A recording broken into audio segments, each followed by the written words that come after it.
Hi, everyone, and welcome back to Damn Parenting, your English speaking parenting podcast from Amsterdam. We are your hosts, Maren and Eva. And we are so delighted to have Ilena back today with us. Hi, Ilena. Hello. And when Elena's on, it's going to be an amazing episode. Grab your tissues, get ready to take off into an emotional roller coaster of all the good things that Elena is going to talk about today. And we want to follow up on last week's episode with Naomi, where we talked about identity shift in motherhood. And there was a term that came up during this talk with Naomi, and that was the matrescence. So we thought, let's bring an expert on who really delved into this topic. And Elena, did that. And her topic is matrescence. She loves to talk about it and educate people. So we thought, let's sit down with her and tackle this. We wanted to give you a brief overview of what is matrescence, why is it so important to talk about this term in the context of motherhood, and of course, we also wanted to bring in a little personal touch and our personal experience with this whole journey into matrescence. So if you have never heard of this term before, then first of all, you have not listened to last week's episode. But secondly, Elena, can you give us a brief overview? What does matrescence mean?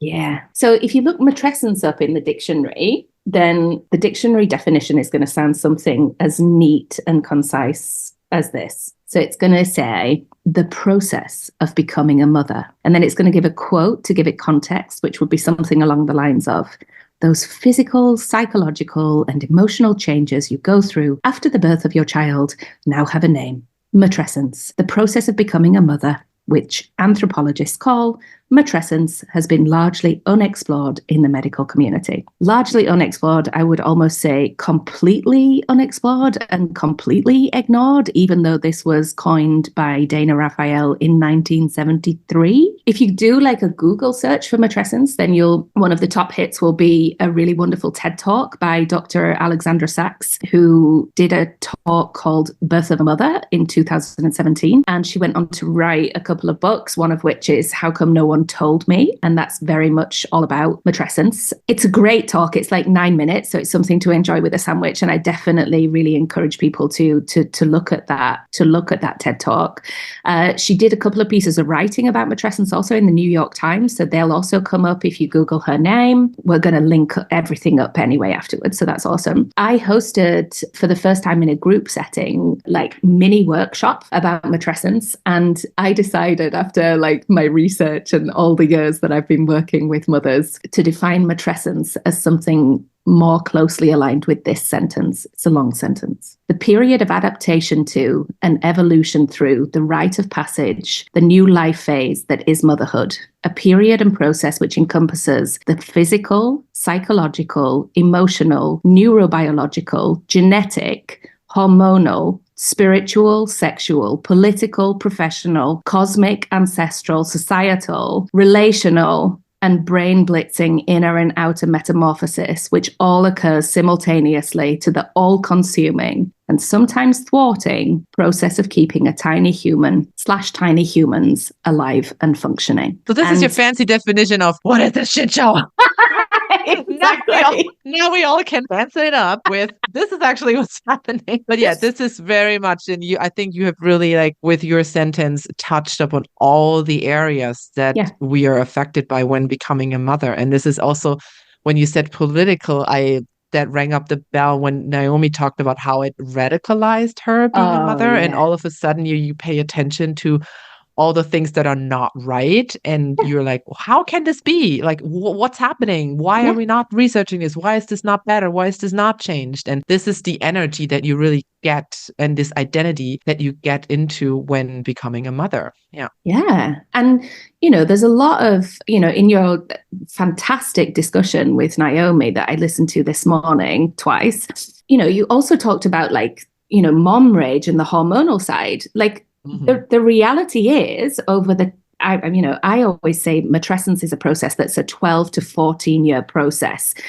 by definition, and I would even venture that actually experientially, I have some friends who are like in their early 50s and they're like going through menopause and their children are like in their teenage years. They don't feel like they've stepped out of the process of matrescence, not by any stretch. Like they still feel knee deep in it. But, imagine all of the hormonal changes that happen throughout those like 12 to 14 years, and that rage that we get, when we're like picking up the toys again and we're in that Groundhog Day, that applies politically too. Like when you're in that process where you're opening yet another creche bill and you're thinking, how absolutely impossibly ironic is it that the government is happy to pay me to pay somebody else to take care of my child, but will not make any contribution to me raising my child and developing, deepening, strengthening the attachment and the connection that I have with my own child. If you look at this from a shadow perspective, the radicalization can even go to that suspicious place that's like, that would be a remarkably convenient way to control people, wouldn't it? To make sure that they don't have very strong attachments and to make sure that they're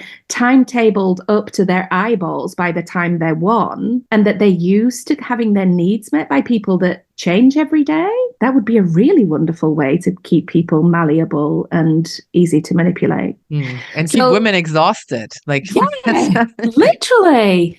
That is one thing that I do want to say before we really dive into this. I am aware that sometimes I can be like super idealistic. Like I have an Aquarius sun, so I often like zoom out and look at things from a very cosmic lens. But that kind of idealistic lens can also sometimes come across as being very, very privileged. And the reality is that unfortunately, it can be a bit of a question of privilege to have the time and space and bandwidth to really like dive into these topics and, explore them leisurely. The reality is most of us don't have time for like a 10-day retreat to explore matrescence. So I hope that today we can really like cultivate this curiosity and begin to open people's eyes to the richness of this life phase and give different ideas about how it can be explored, like in and amongst, like when you've got that 20 minutes just before bed, when hopefully lots of little eyelids are closed and you have the quiet to just dive in and feel something through. Can you actually give us a comparison of matrescence to the other like life transitions you spoke there about, your friends in menopause or the adolescence? As Naomi said last week, the reality is that the definition came about because Dana Raphael and her team of anthropologists looked at the reality of the physical, the biological, the hormonal shifts that are happening to a mother in this kind of period of time that you're becoming a mother. And matrescence is as hormonally ravaging for the body as adolescence is. And sometimes then you do really need to just kind of, if you're listening to this and you do have a kid in the teenage years and you're dealing with the like new man sweat or the stinky trainers that you don't want to bring inside, you've got a really tangible example of what that's like. But, that, for example, nobody told me how my sweat was going to smell.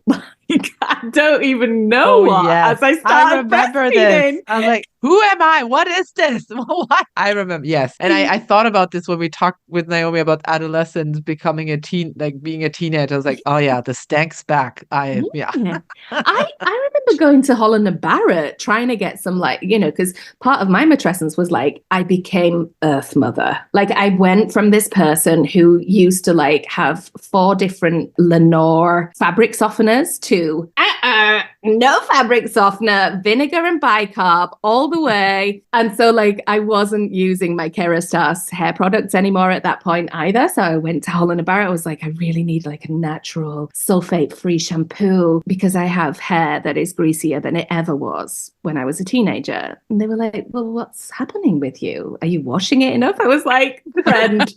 Wow. like washing it every day, washing it once a week. So those are the things that are happening, as well as that, that deep insecurity that comes along with those hormonal shifts of, whoa, I suddenly am reacting to this. I used to work as, sounds probably impossible to imagine, but I used to work as a headhunter in banking and financial services, in risk management. I was like the only woman for 5 kilometers. And so I always used to prize myself on my poker face. But I went from that, and then in the course of 9 months, if I heard a baby crying in the supermarket, yes, my eyes would be pricking and tears would be just pooling in my eyes. But my nipples were like leaking tears too. I know that we sometimes talk about that. And I did really like in your conversation that you spoke of, that Naomi really identified also this like weird polarization that happens on social media, that there's this kind of like hustle, influence, sell, celebrate, joy, unicorn diarrhea, glittery, everything, or this is hell. And the reality is, most of us are oscillating between those two states, and this weird kind of, sometimes, Eva, you spoke really nicely to this kind of thing that can happen when suddenly your baby has a need and you're like, whoa, I've got to serve and function this need right now. So you just disappear into the background. One of the things I always say is, I feel like I gave birth to my son, and I gave birth to an entirely new landscape within my heart space that was so far beyond anything I ever considered myself to be capable of. So it's like this new life is bursting forth. And, another thing that you talked about with Naomi, and also that I was tagged in 2 different posts yesterday from people who were talking about like these life phases. One of them was actually about perimenopause that I was tagged in because it was more of a personal tag. And then one of them was about motherhood and matrescence. And both of them were speaking about this concept that you give birth to a new version of you. And actually, that isn't how I see it. And that's not necessarily what I would want to necessarily perpetuate. I see it more as an unraveling of all the different things that we take on as labels and as statuses and symbols and signs of statuses or roles that we play. And it's a shedding of the things that actually really don't align with who we are. And it's a condensing and a coming closer to the essence of who you are. And if you look at this also like archetypally, and that, I think the archetypal lens is a really wonderful way to look at these life phases too, because you've got the archetypal phase of maidenhood, the spring of our lives as women, motherhood, the summer of our lives as women, Marga, the autumn of our lives as women, and Crone, the winter of our lives as women. And, if you look at it through that archetypal lens and you apply that lens of kind of those seasons, then it isn't a rebirth at all. It is an unraveling. It is a shedding. And it is coming closer to that continual evolution and unfolding of who you are. And I have to recognize that sometimes that feels way too deep for some people. So I also accept that notion of, I didn't just give birth to a baby, I gave birth to a new version of me. I can accept that probably feels more digestible for people, but I do secretly want to encourage people to go deeper. Does that answer the question? Yeah. I mean, I think it is exactly what you say. Everyone always talks about it's a new version because people can resonate with that because it's a new thing that they don't know anything about. But equally, it also takes time for people to then understand, well, what is this new version? Is it 2.0 or is it 1.1? And, there's different levels of whatever that may be. As we're all in Amsterdam here, and as there's like plateau of like so many different cultures here, can you speak on behalf of how the different cultures and societies actually view this period in a woman's life? Yeah, gosh, sometimes I think I'd like to go back to university and study anthropology in order to like get a PhD in matrescence. Like literally, I mean that with my whole being. Culturally, we can look at it. And, we can't look at the different cultural perspectives without also looking in a wider angle lens, also at, different religious ways to mark this, different like rites of passage that mark this. You know, if you look at the Jewish culture, for example, I'm not sure if you're familiar, but the Jewish culture, Judaism, has a tradition of women taking what's called a mikveh before really big rites of passage, like marriage, like birth. And, you know, we in modern day life, I guess the equivalent might be like a baby shower, but it's quite rare to go to a baby shower that really embraces the essence of what is actually happening at a baby shower. You know, I know there are some doulas who make amazing contributions to baby showers and do really wonderful rituals with like red threads, that everybody's there, gets a bracelet of a red thread that they're holding and they're wearing until the baby is born. In more ancient situations, you would all, way before motherhood, the red tent is a really good example of how these rites of passage were celebrated. Women came together, sat in a literal red tent for periods of life where they were at the very end of pregnancy waiting to have a baby. First of all, they arrived in that tent with the arrival of their first menstruation, and then they're going in there with their hot flushers and they're being held by other women in order to not necessarily educate them in the way that we now in our modern life view education, but to witness them in that life phase and to give that multifaceted space holding of practical, emotional, spiritual witnessing that is that holding space. Does that make sense? Wondering. It's also the whole thing of that was that you're not alone. Like every episode that we preach, you're not alone, you're not alone. There, you really felt I am not alone because I am surrounded by women who have walked this path or who will watch me walk this path. So they are somewhat prepared. But nevertheless, in whatever state you're in, you know you don't have to walk alone. Exactly. There's an actual place. Yeah. Do you think we need, how big a tent do we need to set up in Oyster Park to make this happen? Oh my God, how amazing would that be? I love, just by the bandstand. we are just on video, but Ilena is wearing a bright red scarf. So we are in our tent right now here on Zoom. Going through the matrescence process. I wanted to also address one thing that from the previous question of that we, like you said, we don't birth this new being, but everything is within us. And that comes back to what we always say, everything you need is already in you. We just need to find it, or we already have the capacity or the willpower or the dedication or whatever to achieve whatever we need to learn. But the tools to learn this is already within us. And I guess this is this whole big thing that we need to remind ourselves that everything we are equipped. We just have to know where the tools are, how to use them, and maybe someone needs to show us, oh, this is actually a better or more practical way to put this into action. Yeah, something that really stayed with me, it made me laugh. And then I also really just literally touched my heart as I was cycling along, listening to your conversation with Naomi. You know, you talked about this phrase that was shared with you, dancing with dragons, right? And, you know, the reality of that, like I am absolutely stand with you and stand by you with what you just said. Like, literally, you already have all the answers within you for sure. Sometimes you're not going to like the answer. Yes.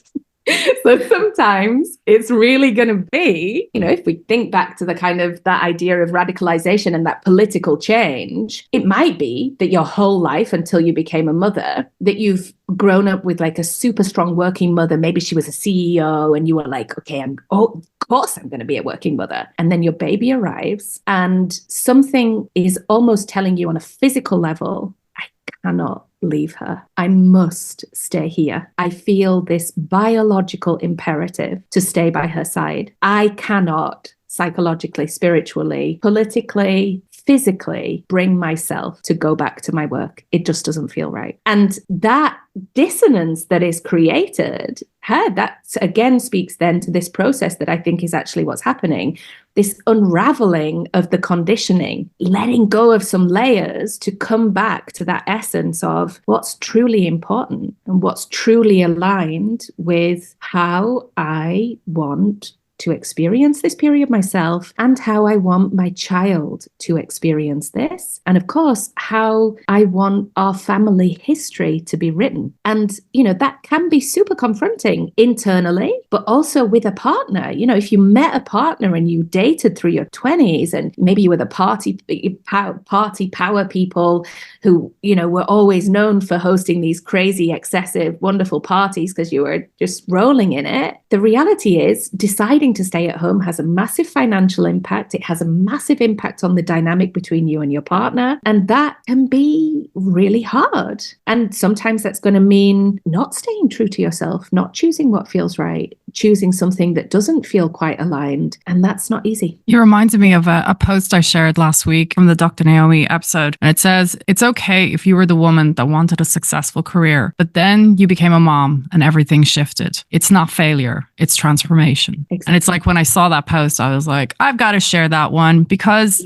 it is, I myself was one of those people that every time I thought I'm going to have a kid, in my head, I was like, I'm going straight back to work. The minute that was my thing that I was like, oh yeah, now COVID happened. So I didn't have the option because life really changed. And then it became this thing that now I'm struggling with leaving her in a way, because I'm like, wow, it's like, this is really not who I thought I was. So, it's one of those things that the idea of becoming a mother, it's not an idea. It's just a picture, and it's a picture that's not a photograph. It's a picture that you've drawn out. And then when the time comes, it's going to be, now you take a picture and compare it. And it's going to be two very different sets of colors. One could be portrait or landscape. One could be a person or whatever. It's going to be so different when you do a comparison. And it's very hard to also accept it. I think the thing is, I would even say we look at motherhood before motherhood and we build pictures in our minds, and it seems quite far away. And, the reality is, I'm sure you remember being pregnant, the reality of parenthood still whilst you're pregnant is just a picture. But then when you're in it, and when you're really in matrescence consciously then, and I'd love for us to talk about like when you become conscious of the birth of yourself as a mother and when matrescence begins, because I venture it starts way before you're pregnant, for some consciously, for some not so consciously. But the reality is that you're landing in motherhood, and it's not a picture. It's like a 5D smell-o-vision, feel-o-vision. It's like something living in a hologram that we're not actually capable of reproducing for the experience of anything that we could possibly sell. And I think maybe that is a helpful analogy to give an experience beyond that like comprehensive definition that I gave about what matrescence is, that it is all consuming at times. And it's multifaceted, just like the development of a child. It is also changing in those periodical ways that the development of a child is changing too. And, Dancing with Dragons, again, that comes back because sometimes the smell-o-vision experience is amazing, right? That hologram experience is literally like, living in some rosy, cloudy, misty beauty. And sometimes it is the underworld and the shadow emotions that come up. For myself, I'm very open about speaking about when the grief started to come up in my matrescence journey. I was really lucky that hormonally, physically, emotionally, despite the fact my own matrescence meant that I left the father of my child who I'd been in a relationship with for 3 years. Despite turbulence, I was just on a complete hormonal high. I was like blissed out until 3 weeks before my son turned 3. Now, part of that shift then was, oh my gosh, I understand what a three-nager is, and this feels like hell. I don't know if I'm ready for this complexity. But part of We are in it. We are in it right now. Before my son turned 3, I was surprised by how much judgment and almost hatred I had about the idea of mothers leaving. And then in those first 3 months of Jasper being 3, I remember having an experience where I had to lock myself out on the balcony. And when I realized as the fresh air hit my face, I get it. I understand why people would leave and not look back, because this is so intense. It's bringing up so much from my childhood. It's bringing up so much from my shadow self and the grief that I suddenly felt as I think it coincided also with stopping breastfeeding, because when I breastfed until my son was like 2.5. Again, if you'd have told me when I was pregnant that I would breastfeed for 2.5, I'd have been like, sorry, did we meet? No, I wouldn't let that happen to my breasts. But the grief was sometimes debilitating. And sometimes it was funny, right? Like the grief also meant that I suddenly needed to have a packet of Marlboro Lights in my cutlery drawer just so that I could see that they were there in case I needed one. Never had one, but I needed it there. I needed a bottle of gin suddenly again in the freezer because I needed to remember that part of my maiden self that was that party girl, that was the wild one. It's very, very intense. And we need to be honest and nuanced about it. It's not that every day I was like grieving and looking longingly at the Marlboro Lights, but it was that some days I would be like, who is this sparkly, funny 3-year-old? And then other days I would be like, I don't know if I'm cut out for this. Yeah. That's quite profound. And I really hope a lot of people are listening and not feeling guilty for having those emotions, because it's really a part of this whole process that we're going to go through. And every single emotion you've highlighted there, from the blissfulness right down to,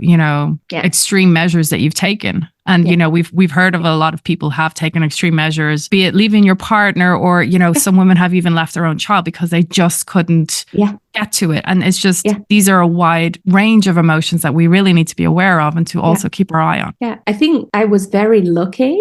I was lucky, of course, in that, I was working in a field surrounded by very aware practitioners and therapists and supporters. And also, because of the field that I'm in birth coaching, lots of mothers who had children at different phases of their life. But also because of my development as a coach and a doula, I was still very much in contact with my own coach and also my own therapist. And very early on, I think Jasper was probably about 13 months, I reconnected with my therapist because I'd kind of relocated back to Amsterdam after like 6 months in the UK. And I just wanted to reestablish the contact. And I also really wanted to share my joy and journey because, some of the work that we did in my 20s was also about my fear of motherhood. So it was a very nice full circle moment. But she listened so graciously as I kind of came on Skype then, and like I was waxing lyrical about what an angel guru he was. And she was like, oh,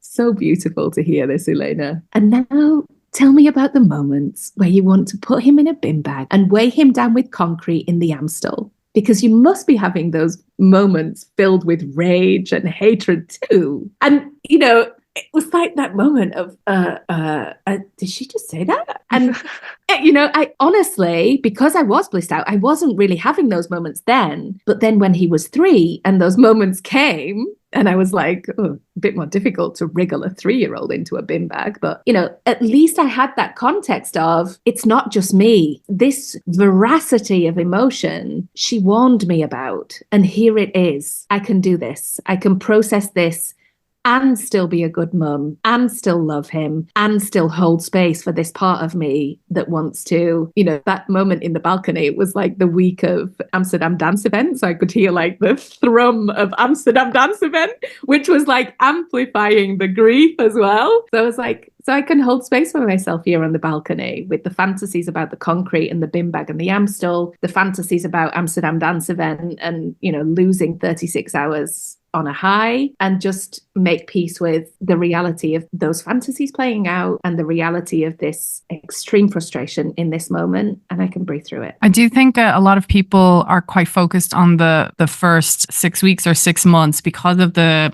intensity of the demands of a child, because their only communication is screaming. And I do remember my own verloskundige was just saying, if it gets too intense, you can just walk out of the house, close the door, the baby will be fine if you leave it in the crib or whatever, and you can just go out because you need to get that breath, And it was basically related to the book where the Kramzorg has to go through all the list. And one of the last things my own said to me was about, shaken baby. And it was a very quick passover, but I realized that was related to the verloskundige going, you have to step outside, step away from the baby. This is for your own sanity. You have, and I did it once. I remember I had to do it once because I just couldn't get them to go to sleep. And so I had to step out. And I remember being like, oh my God, I'm getting through this. I go back in and I start again. And, these are very young infant baby cries and so much. But you're also talking about 3-year-olds. And it's the fact that these hormone things we're talking about is not just about the baby years where I think I got through the year and it's great. And it's like, oh, no. Like Matrescence is going to be like this hormone thing is going to be going on and on and on. Yeah. I mean, knock on wood, I'm not perimenopausal, but sometimes I have hormonal floods where I think, oof, am I perimenopausal? And my son is 10. So he is suddenly much more hormonal too. So a simple request to go and empty the recycling bin might prompt in him this arms above the head. I have to do everything around here. And my instantaneous response, if I'm flooded with hormones, is, who the hell are you? You want to talk about who does everything here? Okay. And sometimes that comes out. And then, afterwards I can be like, hey, we both had a really big overreaction there. But sometimes I know the best thing for me to do is take the recycling out myself and then come back in and put him on a guilt trip. No, just joking.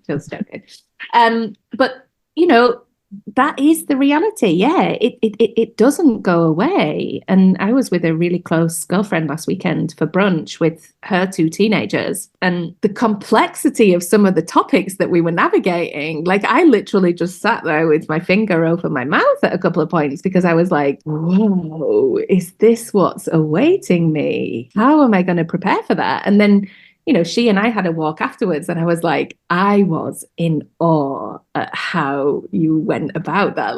Tell me the books. And she said, in the tent. Let's get in the tent. Let's share, please. How are we going to do this? But that is what she said. She said, I don't know of any books, but, I have a friend who's a bit older than me, and I spoke to her about it. And I've always really liked the way she spoke to her teenagers. And I'm just trying to kind of model that, even though the themes that we were discussing with her daughters are slightly different. But yeah, you're right. Definitely do prepare for postpartum and for the first 6 months.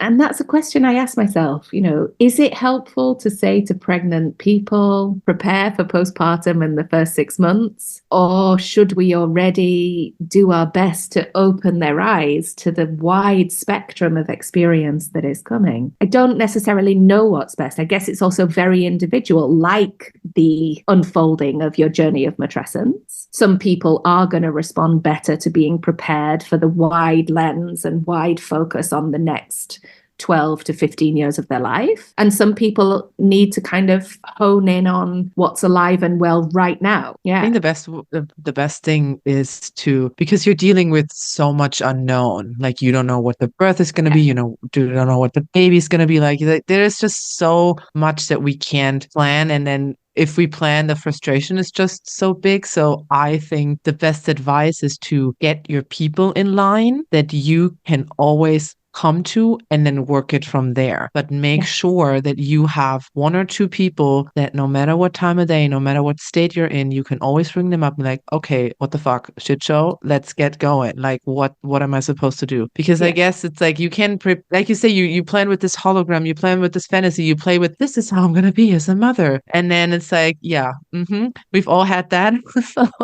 And I'm never going to do that. And I'm screwed. Blah, blah, blah, blah. And so here we are, reality hits. So I guess this is really the best thing is to have people to go to for advice and know that they have dealt with different scenarios. So you will probably fall into one of them. So, and then work it from there. I guess this is looking back on my experience in my journey. This is what I can only tell. You can prepare only so much, but you don't know you really don't know. It's totally unpredictable. And I think one of the things that I've enjoyed so much about parenthood is really learning in an embodied way that the adage, this too shall pass, is really true. It's, it's true for the positives. It's true for the shit show. Nothing is permanent. Nothing is permanent. At the same time, sorry to butt in, but at the same time, I had this coming from all angles in those, 3 a.m. breastfeeding struggles and crying babies or whatever. And I could punch someone if they were standing in front of me and they were going to quote that to me. And I was like,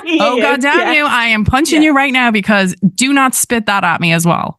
Yeah. But it's unfortunately, it's a cliche that is goddamn true. It's true. It is true. I totally recognize what you're saying. Like in that moment, you know, it's that discerning thing of, okay, when do you say that? And when is it appropriate to say that? I have to say, you know, I notice more and more myself as I prepare to celebrate my son turning 10, and therefore me being in the final probably couple of years of matrescence as I define it, to kind of look back with this backward lens on what was. I am a bit more zoomed out, right? Than, you know, certainly than the two of you with two wonderful three-nagers, right? Like wonderful and very testing three-nagers.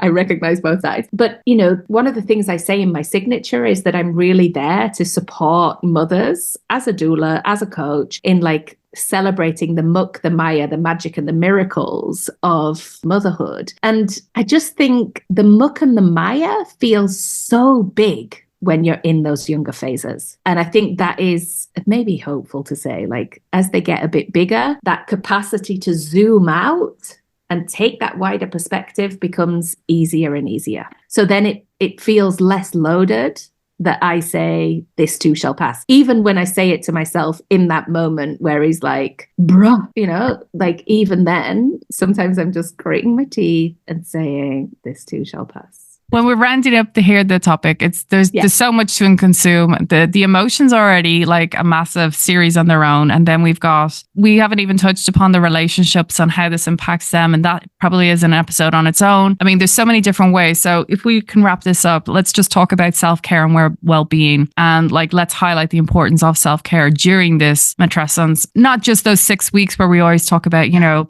2 weeks in bed, by the bed, out of the bed, 60, 40 days, whatever it might be that people have. The ideology that matrescence, as you said, could be 12 to 14 years as well. Can you give us any self-care tips that we can actually take away and kind of hopefully resonate with them? So definitely don't look up the hashtag self-care on Instagram, because all you're going to get is cucumber slices and red nails and toe separators, which also feels amazing sometimes. But, you know, true self-care is really about offering yourself the tender, loving care that we often so readily give to other people in our lives when we see that they're struggling. So it's that little message to check in how someone's doing when they've got a virus. It's that little extra piece of chocolate cake. It's making the time to put the washing out before you go to bed so that when you wake up, maybe you can sneak an extra 5 minutes with your Yorkshire Gold whilst it's still hot before it gets cold. It's interesting because I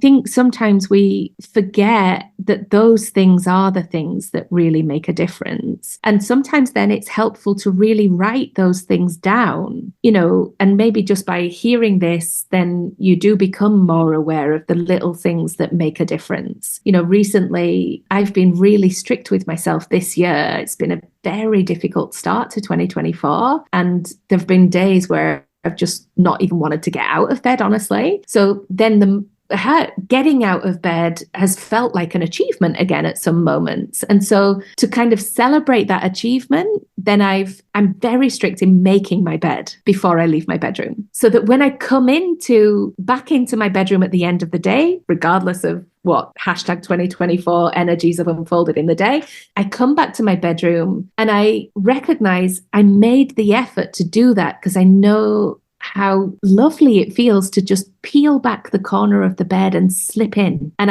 I'm so grateful to that me that made the bed, you know? So sometimes self-care is also that, like writing down those little things or making that choice to pop in at the expat store to pick up your Yorkshire Gold blend tea bags way before they run out. So you're not in that situation where, you know, you don't have any. And I guess what it's speaking to is this idea of proactive, almost like preventative care of self. So rather than treating self-care like an afterthought or like aftercare when we've been firefighting and when we're covered in soot, it's about getting a fireproof suit or making sure that we have a hose pipe on hand. And I think, you know, if I look back at my own journey of matrescence, essentially my self-care started when I began to consciously engage in readying myself emotionally, psychologically, spiritually for motherhood. And that meant working with my therapist, working with my coach. I was really ill in the months before I conceived my child, so I was really taking care of myself nutritionally. And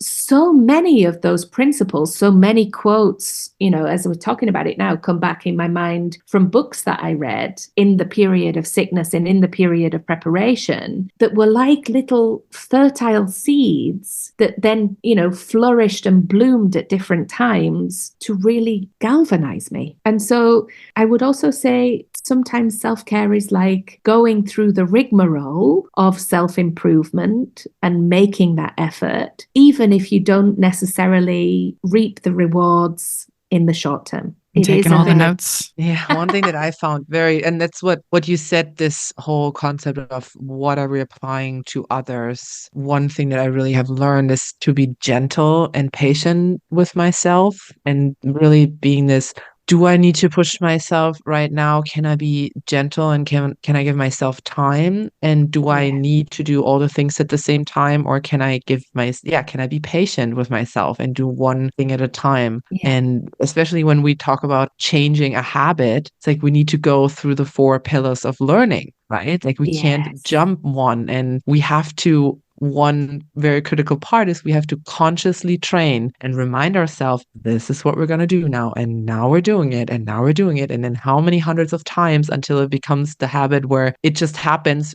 without thinking about it. And this is where we need to, and we would never expect this from our children. We would never expect this from them. And we are so gentle and patient with them. And then yet we are so harsh and short-tempered with ourselves. Like, you didn't do this again. And this didn't happen. And why are you like this whole thing? Like, watch yourself talk, really. And would you ever speak to someone like this? Yeah. What's coming to mind now, and I think I shared this with you in one of our first conversations, one of the things that's informed my parenting the most is kind of always or regularly bouncing back to this question: how is he experiencing this moment and this situation? And I wonder if actually there's a little nugget there for ourselves. And, particularly in critical phases of our development and rebirth or unraveling of the essence of who we're becoming as we're embracing motherhood, how does this feel for this vulnerable new expression of me as I let go of some of those ideas I had about who I was going to be or how I was going to experience this moment? How am I experiencing this moment? Can I afford myself that same tenderness and compassion that I offer him when I begin to identify the complexities and the dissonance of the moment for him? Can I afford that same tenderness to myself? That's reminding me of that social media going around of Matthew McConaughey saying the words, "We're just here to be memories for our kids. Once you're a parent, you're the ghost of your children's future." And so that's a lot to take on, but also then you have to then ...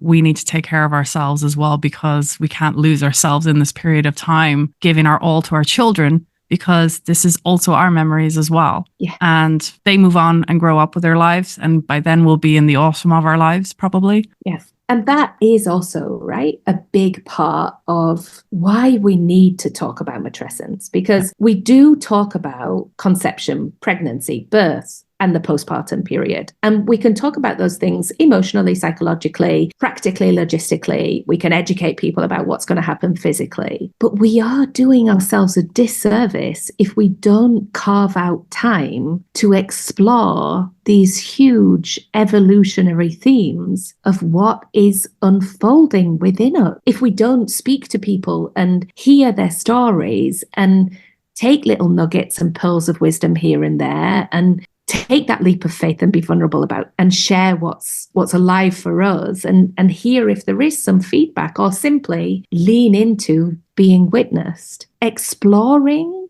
the multifaceted metamorphosis of matrescence is at its essence self-care. And with that, I'm holding a pen and a paper. And I have my tissues at the ready here, as Ilena has told us to do. Ilena would like to bring us on some form of journey, and she wants both myself and Maren to do this on air as well. But for everyone listening, you guys can maybe listen and pause and write down your own notes. But then if you hear any sniffles, I'll try and mute myself. But for now, Ilena, would you like to bring us through what you had planned? So I thought what would be really nice to do is some exploratory writing. So I'm going to encourage everybody who's doing this at home to maybe listen to the questions now in congruence with the rest of the podcast, but then come back to this segment of the podcast when there is a good 10 minutes of time. Maybe light some candles, get yourself a nice cup of tea and get a pen and paper and sit down somewhere comfortable and say where you feel like you can relax into the moment and be in your body. The writing prompts are basically sentences, and then you want to just write whatever comes to mind. Doesn't need to be grammatically correct. Nobody's going to read this back. It doesn't need to be well spelt. It doesn't need to be beautifully written, but you're going to have 60 seconds to write. It's just a very boundaried timeline, and then there'll be another writing prompt. The beauty of this, if you're listening to the podcast, is of course that you can press pause. If you find the prompt inspiring, you can write some more, but it's offering this space for your mind to express, to dump, to release in an unhindered, free way. So just write whatever comes to mind. So the first prompt is this: in the 12 to 24 months before I became pregnant, I was preoccupied with.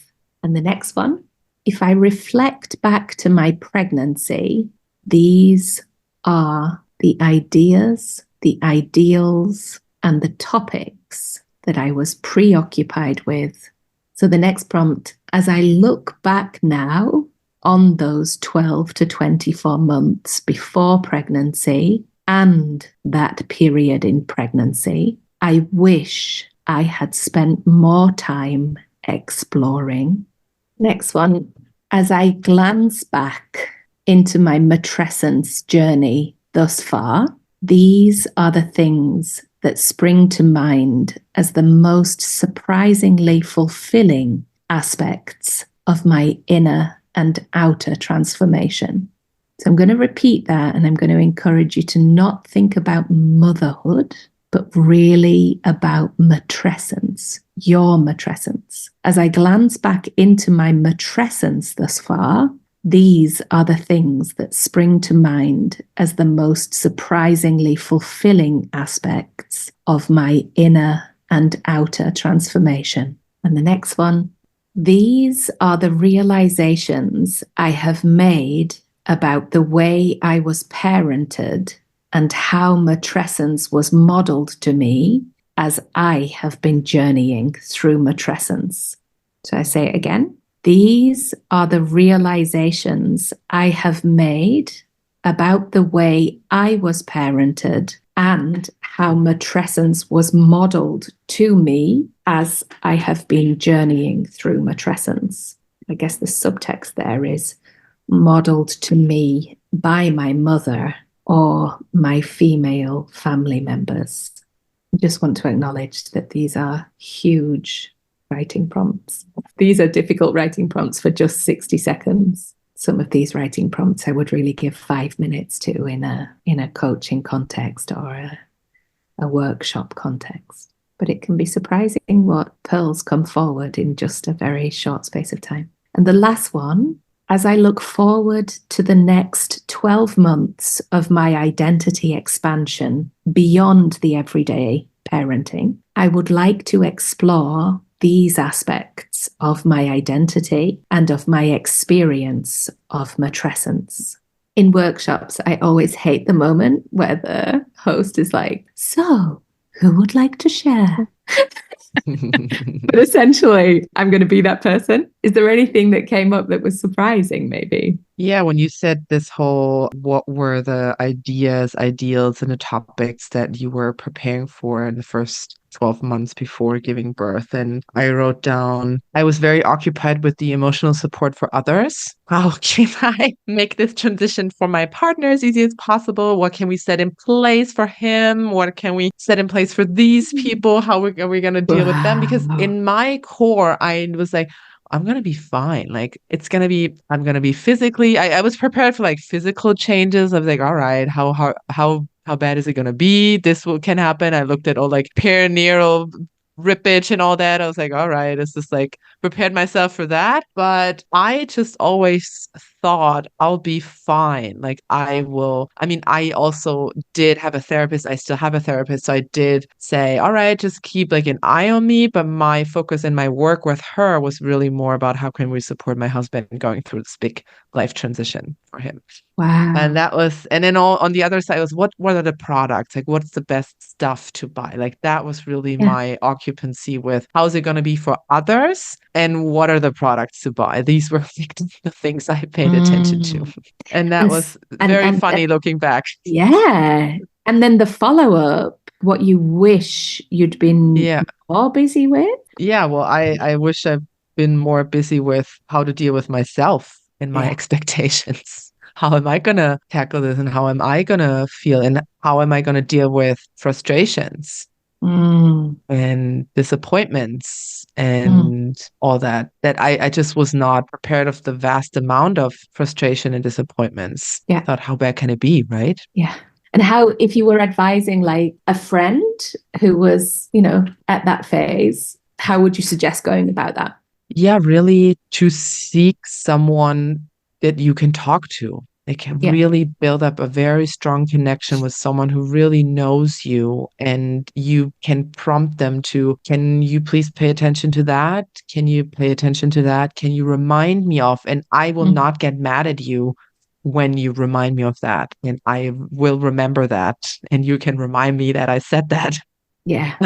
That whole thing of just sharing my side of the story and that I have someone who, yeah, can listen to that. Yeah, powerful. Sometimes what comes up as a response to that prompt is also simply the realization like, okay, when you say 12 to 24 months before I got pregnant, then there is also the realization like, whoa, I actually was making space for pregnancy in my life 2 years before I got pregnant. And that's often a game changer to realize that actually subliminally, subconsciously, there is an awareness growing and a space being made. And I wish one thing also that I would have paid a little more attention to my partner. Like how are they floating around? What's going on there? And how are we going to address difficult topics? And what's the reaction to that? Like really just more like, how are we going to be as a team parenting, going in with the idea that I want to be parent with this partner and I want to have a family with them. Yes. And Yeah. how are we going to deal with that? And what are the answers to some of the questions that we will have? Yeah. Huge piece. Eva, what about you, my love? For me, the question too, if I reflect back to the pregnancy, the ideas and ideals and topics. So myself and Mara were both pregnant in COVID. Yeah. So for me, it was a case of like, I was very lucky. Well, I mean, I couldn't work anymore because contracts were revoked, but that was when I got into my healthiest because I was out exercising every day. I think we actually watched one TV series, like one in the entire of COVID. Whoa. Because we just read books, we played games, we didn't have the TV on, we had no internet. Like, I mean, we connected with our family more, but we were on the balcony, we were enjoying, during the spring or summer months. So I was actually in a really good place. And I think that was what made pregnancy so wonderful for me. But then your next question, as Maren said, was, as I look back now in the 12 to 24 months, what do I wish I'd spent more time exploring? I mean, mine is basically myself. If I'd looked at therapy, if I'd addressed traumas, if I was more looked into the somatic element of things as well, being in touch with my body and understanding what it was going to go through, what it was going through, what it is going through, and taking that into taking that very seriously. And also, it was also a case of what is a village? Like actually starting to understand what is a village, what is going to be my community, who is in it, like what is this? Because when you're pregnant, you're kind of like, I'll do the groundwork. And like Maren says, you know, we all did our research. What are the products? What's the best ones? You know, what's EU regulation or whatever.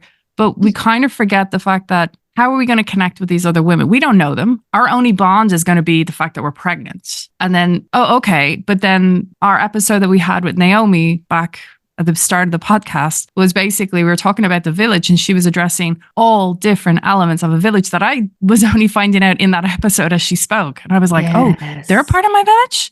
Yes. And it was an awakening of what is a village? And a village is not just these women who are going to come around and do your nesting party and clean your house and bring food for you and, you know, share all their baby clothes. It's actually a lot more. And it's players that aren't a big, significant part, but they are a part. Yeah. And I really wish I had understood that back then. Yeah. It's really interesting, again, through an idealistic gaze, like I do sometimes wonder, like, how do we reach women before they're pregnant? You know, idealistically, I had the joy a couple of years ago of speaking to my son's class about what I do for a living and talking to them about like their birth stories. It was amazing to me that in a group of like 26 kids, like 6 kids wanted to share their entire birth story. Amazing. But, you know, many of those were girls. And should we speak to women at the peak of their maidenhood in teenage years about matrescence and what is to come? I can't help but think that it would also honor maidenhood. Well, humanity is going to die because everyone in their right mind is going to say, well, that I'm not having a kid. Yeah. No, thank you. What's going to happen? It's either going to be, I'm not having a baby, or what are you talking about? No.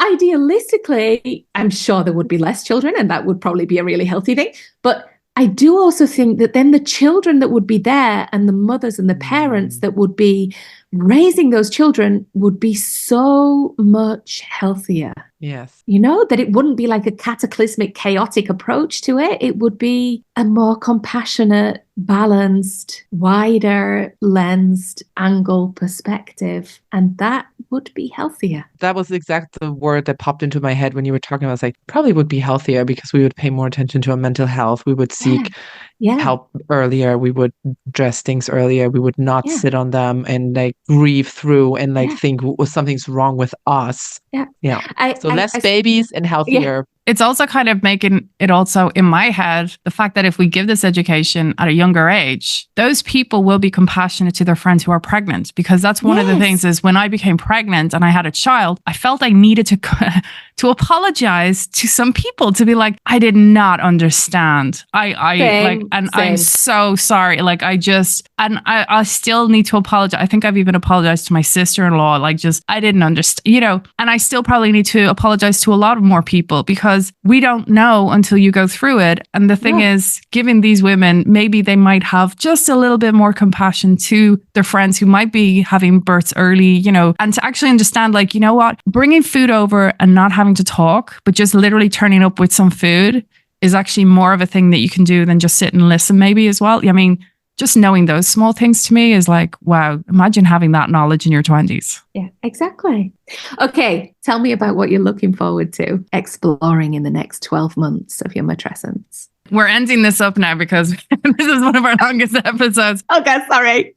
Well, I mean, look, personally for me, like mine was actually learning my values, because in relation to Naomi's episode last week, when we were talking about self-identity, she shared with us a way to actually figure out your values. So it was also kind of like looking at that. It was also the relationship with my partner, trying to figure out ways to finally go on a date, to just small little movements there. Also finding alone time, because I don't have alone time, because I'm doing a multitude of different things. If it's not the podcast, or if it's Gift Guild, or if it's my father's 80th birthday, you know, or if it's a family holiday, or if it's moving house, or if it's taking care of a cat who keeps, you know, coughing up fur balls everywhere. I mean, I don't get time alone. I don't get me time. And so that's something I'm really like looking for. Maybe even a hobby, but you know, let's not push it. And I think lastly, my list was actually looking at my village and my community. Yeah. And this is something myself and Maren actually spoke about even last night. It was a case of, we don't have time to take more people on,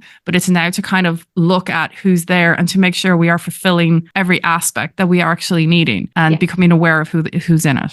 Yeah, beautiful. Yeah, mine, I just wrote down connection with a big exclamation mark. And I mean, this connection with myself, really tuning in what Eva also said, like, how am I feeling? What do I need? But also connection with my child when we're going through difficult patches that will come with going to school, all these big transitions. How can we stay connected and how can we really, make this easier for everyone, this big transition? But also, like Eva said, connecting with my partner, because I have realized since becoming parents, you get a little disconnect, and I've put up guards that I have noticed. And now we're both, I feel like, finally landing a little more in this whole thing. And like, really, okay, this is it. Now we found our groove. We've made like the first 3 years. Like, okay, now we can like start dancing a little again. But I'm still a little hesitant when this lightness comes back in. I'm like, oh, when is this real? Like, can I like trust this now? And I want to trust this again, and I want to experience this lightness, and I want to experience this connection. So this is really what I want to focus on for the next beautiful year. And you know, you do have to think, like, I'm going to be as quick as I can, but you do have to imagine a little bit when you are navigating your own relationship to your partner, what it is for them, because you fell in love at the peak of maidenhood, probably the peak of your expression of maidenhood and your fertility and that nubile mid-20s, or you know, whatever age you were. And then you begin to unravel, you begin to let go of conditioning, you begin this rebirth or this rediscovery or this deepening of the connection to self. Your connection is bound to change. They also then, by proxy, need to rediscover who you are, and you, by proxy, rediscover who they are in their matrescence, if it's a male partner, or their matrescence too, if it's a female partner. So definitely a whole episode on relationships and matrescence, but beautiful that you share those goals and hopes for what's to come. We'll have to check in a year's time then. Yeah, let's do it. Yeah. And no need for tissues for this episode with Ilena. Everyone would be glad to know. I left out some of the more tearful prompts. Thank you. We'll hold those for the next We'll one. have her back. We'll have Ilena back. So don't worry. Thank you so much, Ilena, for shedding a light on this big topic that I'm sure we will touch upon in future episodes on all the different aspects that are deeply affected by this whole change. But for now, we'll wrap it up here. And if you listeners, of course, want to go back to all the prompts, we'll put everything in the show notes again, so you can read through them, work through them mostly, and connect with yourself. And if you want to hear more from us, every Wednesday, we're coming out with a new expert episode. Every Monday, we're coming out with the damn chats. And you can catch us on Spotify, Apple Podcasts, YouTube, or wherever you get your podcasts. Make sure you give us a follow and a like. Also on Instagram, rate us so we get seen by other parents, and most importantly, share and spread the word with everyone you know, who you think this is an important information that they should be having, and build up your village, work with the community, and we'll hear you next time on the Damn Parenting Podcast.